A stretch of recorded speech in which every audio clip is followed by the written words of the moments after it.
এই পাথর দেখতে পাচ্ছেন আপনি? কত গোল, কতটা চকচকে। বাচ্চাদের অনেক সময় এটা নিয়ে খেলতে ভালো লাগে, আর কেনই বা লাগবে না। কতটা সুন্দর আর মসৃণ এটা। কিন্তু আপনি কি কখনো ভেবে দেখেছেন এই পাথর আগে কি ছিল? কোনো বিশাল আকার পর্বত, কোনো বিশাল আকার পাথরের একটা বড় ভেঙে যাওয়া অংশ বিশেষ, যেটা কোনোভাবে নদীতে পড়ে নদীর ধারার সাথে বইতে থাকলো, মাটির সাথে ঘর্ষণ হলো, বালির কণার সাথে ঘর্ষণ হতে থাকলো, আর তারপর ধীরে ধীরে এই আকার পেল। এবার আমরাও এই পাথরের মতোই।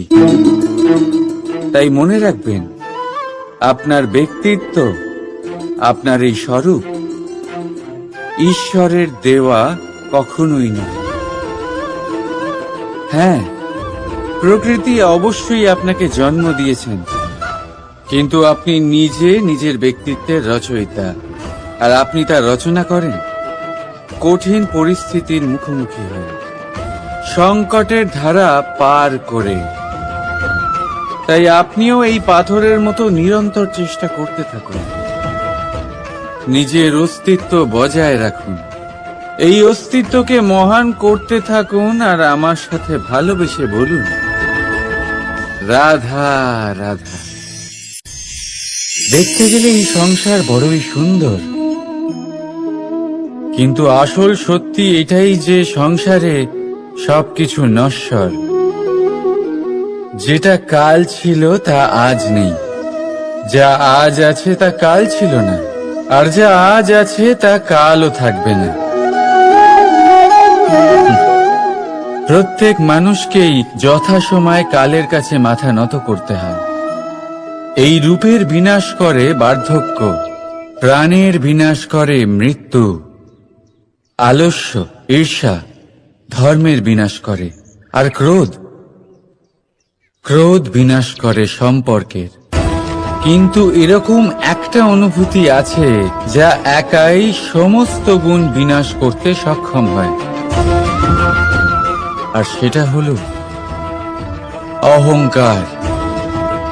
তাই জ্ঞানকে নিজের কাছে আসতে দিন, কিন্তু অহংকারকে কখনোই নয়।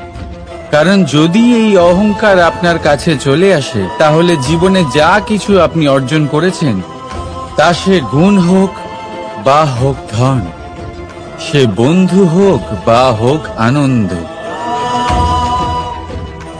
সবকিছু শেষ হয়ে যাবে। রাধা রাধা। বর্ষাকালে যখন ভয়ানক বৃষ্টি হয়, তীব্র গতিতে যখন হাওয়া চলে, তখন আপনি নিশ্চয়ই দেখেছেন যে পাখিরা, যাদের বাসা মাঝে মাঝে ভেঙে পড়ে, নষ্ট হয়ে যায়। কিন্তু আপনি কি কখনো সেই পাখিদের বিলাপ করতে দেখেছেন? কখনো নয়। যখনই সেই বৃষ্টি থেমে যায়, তারা আবার একটু একটু করে খড়কুটো জোগাড় করে তাদের বাসা বানিয়ে ফেলে। নিজের সংসার সেই রকমই বানিয়ে দেয় যেমন আগে ছিল। এমন কেন? কারণ এই ঝড়ের তাণ্ডবের সাথে সেই পাখিদের কোনো বোঝাপড়া করারই নেই। তারা শুধু সেটাই করতে থাকে যেটা তাদের হাতে আছে, আর সেটাই হলো, আর এটাই হলো সুখী জীবনের মূল মন্ত্র।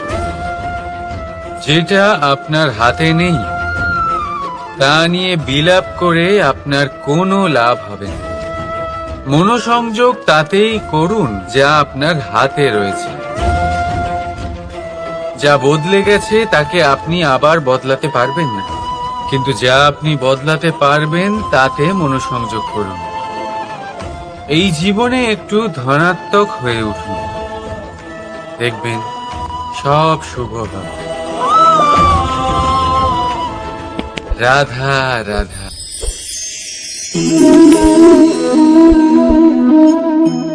ছোটবেলায় একটা জিনিস আমি কখনো বুঝে উঠতে পারিনি।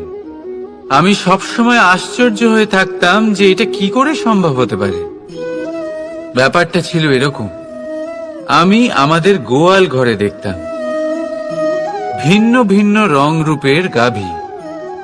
কারোর রং কালো তো কারোর রং সাদা, কেউ খয়েরি তো কারোর রং বাদামি।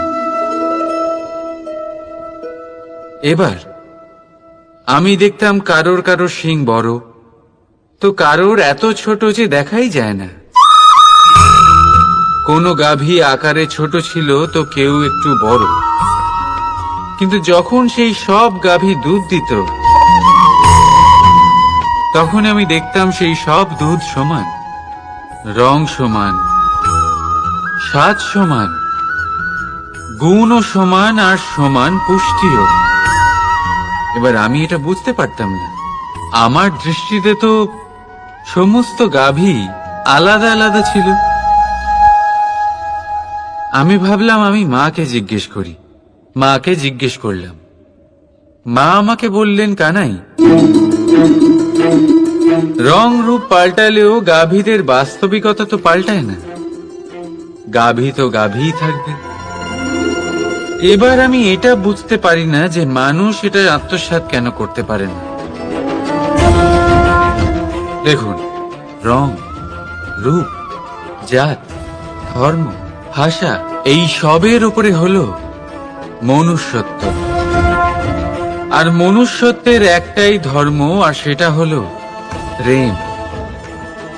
তাই এই প্রেম আপনি সকলের সাথে ভাগ করে নিন, প্রেমের সাথে সকলের সেবা করুন। এই মনুষ্যত্বর অমৃত চেখে দেখুন, আর আপনি বুঝে যাবেন যে আমরা কেউ আলাদা আলাদা নই, আমরা সবাই সমান। রাধা রাধা। সাগর কত বিশাল হয় এই সাগর, কি না করতে পারে এই সাগর। এক মুহূর্তের মধ্যে সব ধ্বংস করে দিতে পারে, প্রলয় ডেকে আনতে পারে, সংসার মুছে ফেলতে পারে। এই সাগর জীবন জ্যোতি নিভিয়ে দিতে পারে। কিন্তু এই সাগর যা মেটাতে পারে না তা হলো একজন তৃষ্ণার্তের তৃষ্ণা। অন্যদিকে এই ঘোড়া, যা এতটাই ছোট যে গোপিনীরা একসঙ্গে অনেকগুলো নিয়ে চলতে পারে, কিন্তু এই ছোট ঘোড়া অনেকের তৃষ্ণা মেটাতে পারে। এবার বলুন, জল সাগরেও আছে, আবার এই ঘোড়াতেও। তাহলে পার্থক্য কোথায়? এখানে পার্থক্য হলো তাদের আচরণের মধ্যে।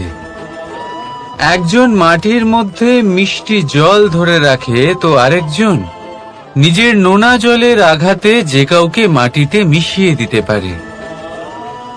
আপনি কি হতে চাইবেন? সাগরের নোনা জল হয়ে কারোর আশা চূর্ণ বিচূর্ণ করে দিতে, নাকি মিষ্টি জলের ঘোড়া হয়ে কারোর তৃষ্ণা মেটাতে? সিদ্ধান্ত আপনার। রাধা রাধা। কতবার এমন হয় আপনি কোনো কাজ করার জন্য কাউকে দায়িত্ব দেন, কিন্তু সেই ব্যক্তি সেই কাজ সম্পন্ন করতে পারে না, অসম্পূর্ণ রেখে দেয়, অথবা ঠিকভাবে করতে পারে না। এবার এই পরিস্থিতিতে কি হয়?